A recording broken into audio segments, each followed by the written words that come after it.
السلام عليكم ورحمة الله تعالى وبركاته. اليوم راح نديرو اللي بيني هادو يجو خفاف ويجو ما شاء الله ويوالمو مع لاتاي.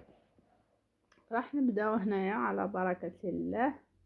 عندي 3 كيسان، عبرت بالكاس اللي شفتوه 3 كيسان فرينة، ودرت 2 ملاعق صغار ملح وملعقة صغيرة فانيليا وملعقة كبيرة سكر. انا درت 3 ملاعق وملعقة كبيرة خميرة فورية.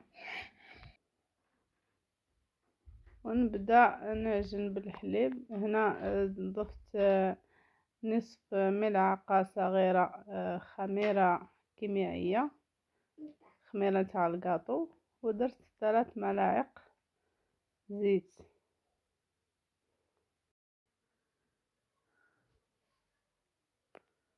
وهنا نخلط جميع المكونات مع بعض كما راكم تشوفون باش ينسجموا وباش تبسس لينا هذيك الفرينة. وهنا نضيف لهم حبة تاع البيض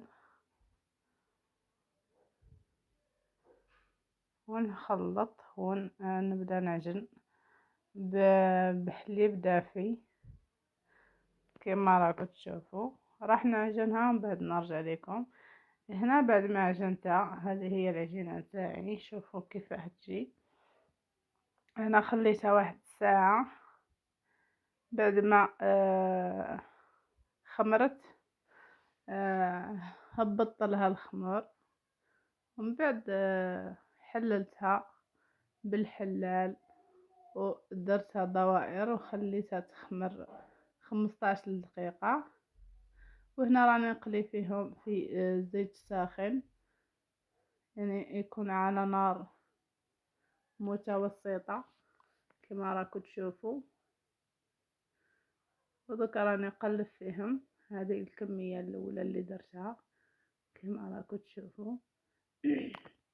هنا بعد ما كملتهم كامل درت شويه سكر وراني نبسس فيه هذوك الحبات هكا باش يعطيهم واحد المنظر رائع.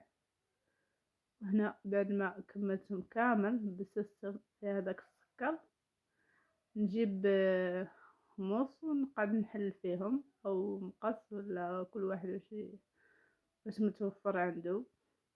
وهنا عندي الكونفيتور نتاع المشماش واي ذوق حبيته، نعمرهم في الوسط.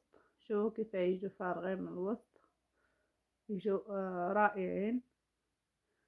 وهنا راني ندير واحدة اخرى حتى نكمل الكمية كاملة. شوفوا يجوا خفاف ويجوا بنان رائعين.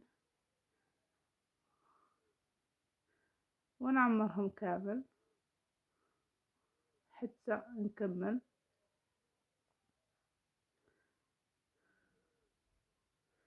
المهم ما تنساوش الا ما اشتركتوش في القناة تشتركوا فيها باش يوصلكم كل جديد. اشتركوا في القناة وفعلوا زر الجرس. وما تنساوش الا عجبكم الفيديو ديروا جيم وبارطاجيوه مع احبابكم باش تعمل فائدة. هنا بعد ما كملت شوفوا جا والله يبارك روعة. نتمنىكم تجربوهم وتردوا لي الخبر. يجوا روعة في هاد السخانة مع لاتاي ولا قهوة. وبصحتكم، ونتلاقاو في فيديو آخر إن شاء الله. والسلام عليكم.